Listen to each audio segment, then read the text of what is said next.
Hello, ladies and gentlemen. Welcome back to the Armchair Booking Wrestling Podcast. I'm your host. My name is Stunning Steve Barber. Joining me, as always, is my awesome co-host, the intellectual rock star himself, Delicious Dwaylon Davis. Hey, everybody. And if everybody on YouTube can already see, but those of you who are audio only, you can't see, but we have a special guest with us this week, and that is the current Northern Wrestling Federation Heavyweight Champion himself, Pompano Joe, everybody's favorite homie. Hey, what's up, guys? Thanks for having me. Oh, thank you for coming on. I mean, because we've been talking about having you on for a while, and Absolutely. yeah, and you said send me a message. I was like, you know what, I should probably do that. So, Yeah. um, but finally, I mean, we have Pompano Joe on here, and I would tell you that almost every wrestler we've had from the NWF, where they all start with their trainers, and Pompano Joe's name comes up so many times as far as like the people they Yeah, it respect the sure most, does. the best trainers, things like that. So, just want to let you know that your colleagues think pretty highly of you. Well, I appreciate it. It's always nice to hear good words and know that my efforts of trying to pass along the knowledge is going through. It's always good to hear that. Yeah, because I mean, has anybody said anything bad about Pompano Joe? I don't think so. No, I haven't. I've never heard anything bad. Yeah. So, um, I We think haven't it. been. I mean, it depends on who you talk to. Well, but then again, I think Dwayne and I are the same way. You won't hear a lot of people say bad things about us unless, well, we know a few people who might. But Yeah. yep. But first off, how long have you been in the wrestling business? Just I think it's a little over 21 years now. Started 2000, a little late 2001, so early 2002. So Wow. it's been a journey. Wow. Oh, and so what was your inspiration to becoming a wrestler? I mean, how old were you when you first started watching? Because that's usually like the thing, watching when you're a kid and then you just grew to love it. Yeah, But in your case, I've always watched it. It's not there's not a certain point to where I was changing the channel and it was on. It's always on. My first memories are of wrestling. I have pictures of myself when I'm just a tiny kid, maybe two or three, and I have the little Hulk Hogan and Jesse Ventura 8-inch figures in the pictures with me. So it's just always been a part of my life. so I'm guessing you went through Bone Crushers. Yes. So it's always been a part of my life. So when I turned little little after I was 18, I researched a few schools to join, and Bone Crushers was right for me. And started, like I said, late 2001, and never looked back. Been at Bone Crushers ever since. And so we were talking before, even before Dwayne came on. It sounds like at the same time as you were training at Bone Crushers, you were also completing your degree at University of Miami in Oxford, Ohio. Yes, yeah, I've always I've tried to balance my education as well. I went to Miami University and I got my degree and along with wrestling, so I did them both at the same time. What's your I degree in? got a degree in economics. Awesome. Cool. So I mean, not only is he everybody's favorite homie, he's very well rounded. Yep. Yep. So so obviously now we're just going to have to call him our favorite Red Hawk. um, Probably one of the only Red Hawks you know. um, the only other people I know who graduated from Miami, they actually actually one girl, um, who she's actually now at Ohio State, but she finished her bachelor's and her master's at Miami. She just finished both of those within the past few years, but now she's up at Ohio State doing some kind of certification. But I mean, she's still all about Miami. She's still a Red Hawk, no matter what. So That's cool. yeah, especially with all the money that her parents paid to put her through there. Mhm. Yeah. Um, so Roger, I'm guessing was your head, probably the head trainer when you were going through. Yeah. Roger was a lot more hands-on. Um, it was 20 years ago. There was a lot of a lot a lot of our crew came in around the same time, so there was a nice big training class. Um, so we really enjoyed it and really picked up a lot. And it's these same principles and same things that I'm passing along to the kids myself when I go down to Bone Crushers.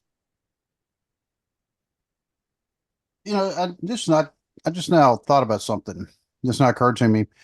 Even though obviously, you're training people quite a bit because people they always talk about, oh yeah, Joe, if I ever have a question, Pompano Joe is one of the people I talk to.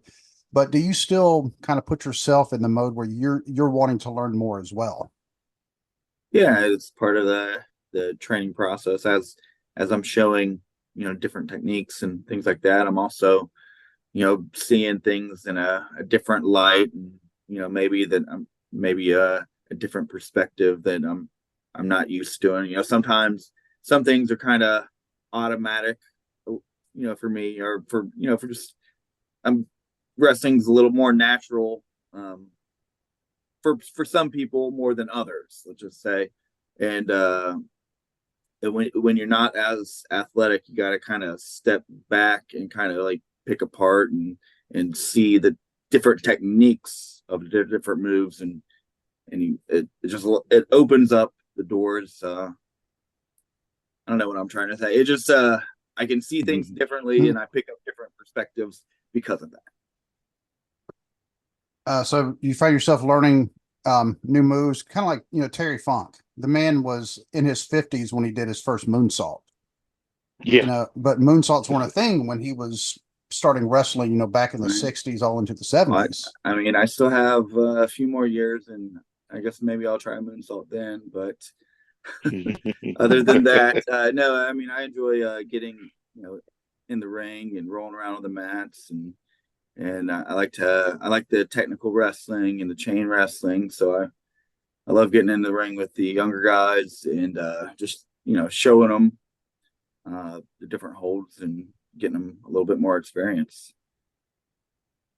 So what are some of the other different companies that you've wrestled for? Because I know a lot of the NWF folks, they wrestle for like some other local company because I've watched them, in other shows kind of near Mount Orb, and I know some of them go down to Louisville. They'll on Thursdays and they'll do shows for OVW. What are some of the companies that you've actually done shows for? Nowadays I don't. It's primarily NWF, but there are some other companies that I do make my way out to. Recently, I've worked for Larry D and Gen Next promotion. I've worked for Battle on the Border out of Indiana, but that's really it recently. In the past, there's been FGW out of Hamilton and Rockstar Pro out of Dayton, and many other things throughout the years. So have you had a chance to do anything for like AEW, Ring of Honor? Because I know Nikki Victory, she was actually just on a Ring of Honor show, which I think that's pretty No, cool. no, I've never done any kind of dark tapings or anything like that. I've went through some seminars, things like that, but never at that level. So I think you could go there and actually teach some of them some things, you know. So what do you think? What do you think, Yeah, Dwaylon? I agree. And right now, you're the current Northern Wrestling Federation heavyweight champion.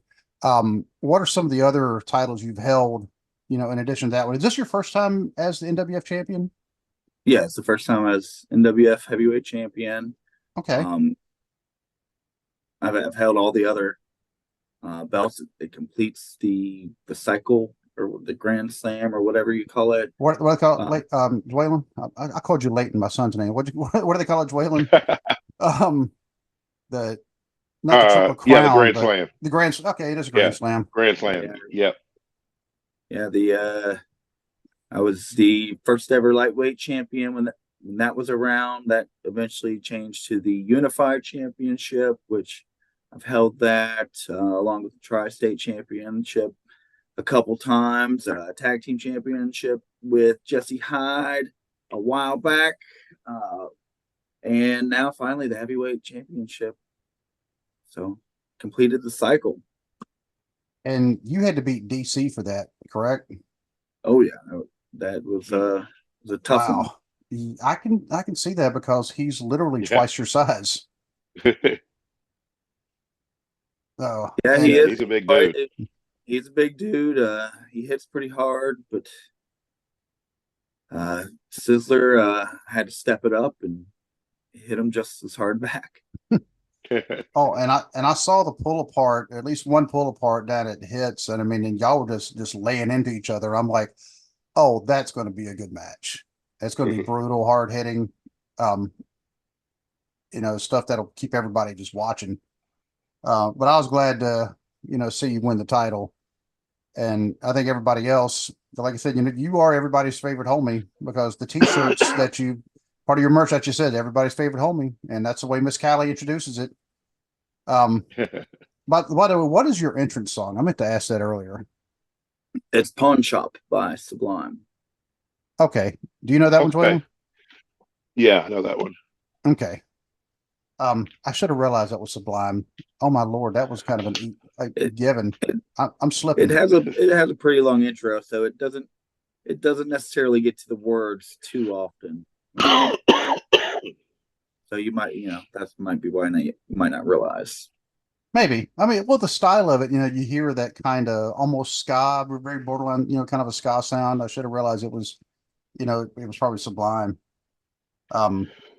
So, and I did not know that I did not know the Unified Championship actually started out as a light heavyweight championship. Yeah, it's unified, and there also used to be a Bone Crusher Championship, and at some point those two were merged together. Oh, okay. See, he's teaching everybody, Dwaylon. I believe it was in a match between Tiny Tim and Christopher Michael Lotus, and I think Lotus won that one. I'm not for sure. Don't quote me on that one. You know what? We'll have to ask them. Yeah, because I know Mr. Lotus, I know he's kind of taking a hiatus right now. He's kind of letting his body heal up and which happens, but Tim, I see him almost every Sunday at church. So I'll have to ask him about that. He's asking if he remembers. Lotus was one of the ones that broke into Bone Crushers with me. I started in, like I said, in late 2001. He was just a couple weeks behind me. He's another Hamilton boy, so he was already my buddy. So okay, we put the Bone Crushers together with Jesse Hyde, and, Jason Chimera, and Jeremiah. Man, there's some names that I know I've seen. I know Dwaylon unfortunately hasn't had the opportunity to see him yet. Because like I said, one of these days he's actually going to come up here and he's going to stay at my house and we're going to go watch some NWF stuff. Oh yeah. You have to pick one of those weekends where we got two shows lined up. I mean, it doesn't happen too often anymore, but you might be able to catch a Friday, Saturday sometime. Okay. And I feel bad because I have yet to catch a show at Bone Crushers. I mean, when we do have those doubleheader weekends, it seems like that's typically one of those would be at a Bone Crushers, like a Friday night, and then our normal show on a Saturday night. We'll see. Either way, it'd be fun, and then that way people say they actually finally met the legendary, delicious Dwaylon Davis. There we go. Yep. And yep. I call him the intellectual rock star because that he has his own podcast where he talks about what do you call it, all things nerdy. All things nerdy. Yeah, and it's the intellectual rock star. Just like I have my cubicle chat, which I talk about. Not necessarily. I do have some nerdy things in there, but I just talk about non-wrestling stuff. Kind of you spend so much time researching wrestling. Sometimes you got to do something different. Anytime you do one topic, something you just go, okay, let me look at something different because you're supposed to do something different. Well, as far as researching, well, back when I was still working, they started referring to me as, "Oh, you're the wrestling podcast guy." Yep, that's all I do. So that's it. Yep. So you talked about going to like Battle on the Border wrestling, and you talked about going on Laramie. What are some of the other places that you've actually traveled to have matches, because I know a lot of them, they'll go to like West Virginia, they'll go down to Tennessee, and they'll go like to Texas, and some have been to Canada and Michigan. So what are some of the places you've been? Yeah, I mean, I've traveled. Like one time we went out to South Dakota for a show on an Indian reservation. That was pretty wild. That was maybe 20 years ago. But promotions. I mean, I used to work for IWA Mid South. Okay. I worked for Revolver a couple of times. There's plenty out there. It's hard to think of. You're putting me on the spot. Oh, sorry. You're good. You're good. Now I'm trying to think, if I've ever actually seen you in anything besides like your standards one-on-one or tag match, but what are some of your favorite types of matches, as far as like, cage match or falls count anywhere, or even a battle royal, what are some of your favorite types of non-standard matches? I mean, standard ones are my favorite. So I just like your typical straight up wrestling match. You don't necessarily need to get any gimmicks involved. I don't necessarily need ladders or tables or chairs, but now that you're saying that, I guess I can transition this. I guess my favorite one would be it's what I call the chair nightmare. It's something that I kind of coined it myself. I've been in two of these. But it's a match where all chairs are legal. So we fill up the arena or surrounding the ring with maybe 20 chairs or so. And yeah, I mean, you guess the premise of the match is to use the chairs on your opponents, and it makes for quite a spectacle. I just thought of something a few years back, before the UAW Hall in Fairfield, changed ownership. I went to a match up there with my friend Randy Sizemore. I'm pretty sure, if you saw Randy, you know exactly what I'm talking about. He's Yeah. big NWF supporter. He was the one that actually turned me on to the NWF. And one of the nights we went up there, and I think that may have been one of those nights you had one of those matches, because somebody got suplexed onto a bunch of chairs that were set out like, like where you would be sitting down. Oh yeah, they were all lined up. You were there. It was me and Titan. Okay, so as soon as you said, I was like, wait a minute. You know what? Because I found the video not that long ago, because I actually got a video of it when the suplex itself happened. I don't remember if you were suplexing Titan or Titan was suplexing you, but it was onto the chairs, and I was like, ow. Do you remember who was it? Who took the? He got me with the suplex. Oh yeah, Dwaylon, I'll have to find that video. You know what? Whenever I find it, I'll reshare it and I'll tag.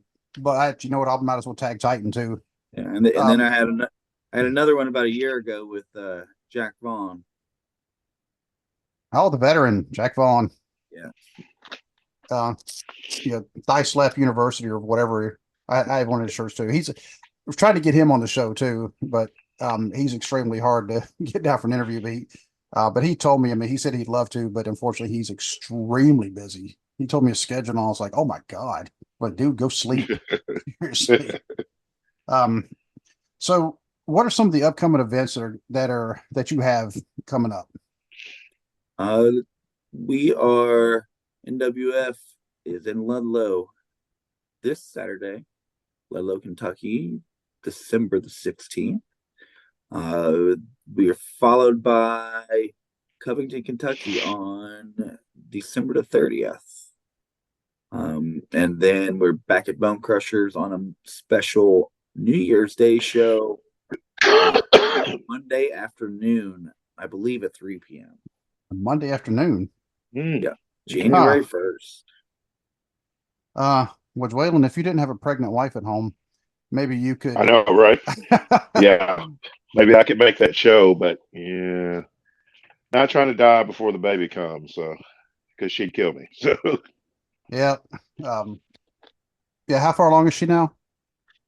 she is 21 weeks today. Nice. So, and a healthy baby boy. Yes. Yeah. Yep. Yep. So, yeah, I'm, because we're both 50, and I'm like, no, I'm not having any more kids. And Dwaylon just basically said, hold my beer. And, It's like, hold on. yep. So hey, you're not the oldest dad in history, so No. no, not even close actually, which is wild. But like I said, I'm planning on going to Ludlow because I may be selling some stuff there. I haven't been to Ludlow in a while actually, but the atmosphere there is just something else. I mean, it really is. Yeah, You know, it's just, yeah, like you said, it's the atmosphere that makes that one. It's a brewery that's converted into or it's a circus converted to a brewery. It's I, like it's the atmosphere, it's the lighting, uh, it's the beer that they serve. It's just something's a little bit special about that place. I mean, it looks like Fight Club when you walk in there, and just the energy. Yeah, I've seen the pictures on Twitter, and it's like, yeah, it does look like a Fight Club. Oh, and the And the energy has nowhere to go, and so it stays there, and it just kind of constantly is like a big circle. I mean, and it is wild. It's fun. they've done a lot to that place over the years too. I'm not sure how long we've been there, but it's probably been 7 or 8 years now. We've been doing shows there, and they've really built that place up. It's really nice now. So who are you going against at Ludlow? I'm not sure. Oh, don't know yet. I'm just Okay. showing up, and we'll see. I'll put up that belt if I have to. And see, and if I had a golden ticket briefcase, I may just have to cash in myself. um, but at Covington, are you having a rematch against DC again, or is it I somebody haven't heard else? anything. It's still up in the air. Oh, So oh we'll wow. see. So We'll see. wow. So that's what makes you the champion is you don't know who you're going to be going against, and you're going to be still Sometimes defending. you do, sometimes you don't. But over these next few weeks, it's kind of up in the air. So we'll just have to wait and see and show up and find out. And not only is this Pompano Joe's first time on the show, but it's also the first time we've had the current NWF champion on the show too. That is true. Yep. Because we've had uh, Sinclair Octavius Bentley when he was the tri-state champion. We had him on a couple times. Yep. Yep. We had Selena Dean when she was the women's champion. Then we had Ella on like the week after she beat Selena for the title. Yep. We've had the still current NWA television champion, Big Strong Mims. He's been on. What other champions, like current champions, have we had on, Dwaylon? Do you remember? Or is that all? I think that's all. Okay. Yeah, because I think Noah, before he went crazy and before he lost his mind, I think we may have had him on. He may have been like half of the tag team champions, maybe. I don't remember. I'm not sure. Well, Yeah, he's a crybaby. He's a crybaby. yeah, he sneezed on our shirt. I don't know if you saw that video, but yeah, he sneezed on our shirt last time that he was on the show. Now as far as like being a face of heel, speaking of Noah, because he went and joined the dark side, a few months ago. Which do you prefer, face, heel, or does it matter? It doesn't matter to me. I just go out there and kick some butt.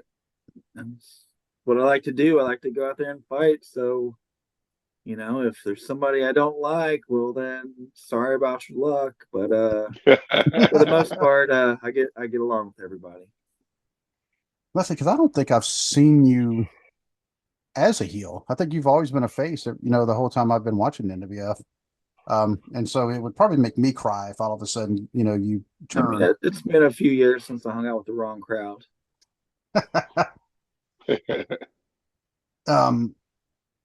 And so when you're on the road, and this is, we're getting into kind of non-wrestling questions right now.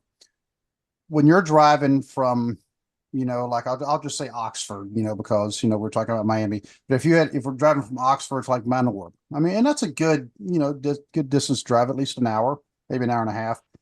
And you're putting music on the radio, or whatever, what is on your playlist? Like, what kind of music do you listen to? Or some people actually listen to podcasts when they go. So what is your preference? Usually it's podcast, wrestling podcast of some sort. Music wise, probably some like rock music, like Revivalist, like Ben Harper, or maybe even some rap music. I love the old '90s rap, like Wu-Tang Clan and Tribe Called Quest. So it's a variety. That's a little old school right there. What do you think, Dwaylon? Yeah. Yeah. I like it. And since you are a more or less a Cincinnati native, what do you prefer, Gold Star or Skyline? I do both. But if I had to pick, if they're right across the street from each other, probably Skyline. Everybody. Everybody. Yep. Everybody, if they've got to pick one, it's always Skyline. Yeah. Roger's the only person on the show. He actually said he loves all of them because he even mentioned like, some of the other chili places downtown, but everybody else has always said Skyline. In fact, some people, they just said automatically, oh, Skyline, we go there every Sunday. Like, all right. So, as far as social media goes, if people want to find you on social media, Facebook, Twitter, Instagram, any of them, how would they do it? It's at Pompano Joe on Facebook and Twitter, and then Who's Everyone Homie on Instagram. And you have a merch site like Wrestling Tees or? I do not. You just have to show up live and in person to purchase a T-shirt or some stickers. Oh yeah, that's right. I forgot. Or you can send me a message and I'll mail it out to you. But I just don't have a website that sets it all up automatically. Oh, and do you have any final words for the audience? Final words for any of your upcoming opponents, or maybe just somebody in general that you just think needs to have something said to him, like James Cross here lately. He's been like asking for people to say some stuff to him. I mean, I've been battling it out with James Cross for quite a while, and he's a sneaky little fellow. He's always got something up his sleeve. He's always got something to try to hit you with, or a manager to try to interfere. We wrestled last Mount Orb, and one of his goons got involved there. So was it Luke? No, there's one. It was Phoenix. Jack Phoenix. So there's one match that we got scheduled next Mount Orb. I don't recall the date on that. February 10th. There you go. It was me and the Swinger against James Cross and Jack Phoenix. Oh, we're throwing a little bit more drama in there because of what's going on, with Savannah Sweet, her throwing the drink in Swinger's face. Right. So there's already a lot of drama between them two, and I'm there to help Swinger beat their butts a little bit. So the tag team is everybody's favorite homie and your girlfriend's favorite wrestler as a team. There we go. I like it. So any last words you want to say to everybody before we wrap it up? Just come check out the show, support professional wrestling, however you choose to do it. When you come out, make some noise. Buy some merch from your favorite wrestler. If you're a wrestler, work hard, get the training, and I don't know, keep it going, homies. And thank you so much, Pompano Joe, for coming on the show. Thank you. Yeah, I know Dwayne and we've actually been talking about it for a while. We're like, we need to get Pompano Joe on the show sometime. Yeah. And so finally I was able to, I finally got off. I did my end because it was always lacking. It was always my deal. It was always my fault because I need to send out the messages, and I finally did. And it was like, boom, you responded pretty quickly. So I was like, yep, I'm going to have him on, but couldn't have him on last Monday because that was when we talked about it first. He's like, wait a minute, Bengals are playing. And I was like, all right, I'm not going to even try to have an Couldn't interview. miss that, even with Burrow down. And they went down to Jacksonville and they won. So, Yeah. pretty good showing. I know the Packers are playing right now because I know Dwaylen's kind of distracted. I mean, they're literally playing right now, I mean, and it's still Super Bowl bound. So could be, and the Raiders held their opponent to 3 points yesterday and still lost. So, right, yeah, let's Yeah, I see. saw. Oh, Steve is not happy. No, it's not happening. No, so. But once again, Pompano Joe, thank you so much for coming on. Yes, thank you very much. thank you guys for having me. Appreciate it. Yes, sir. And I will try like I can to be there Saturday. I don't think there's anything going on, so I should be there. So I will see you then. And to everybody, I'm just going to say good night and God bless. God bless.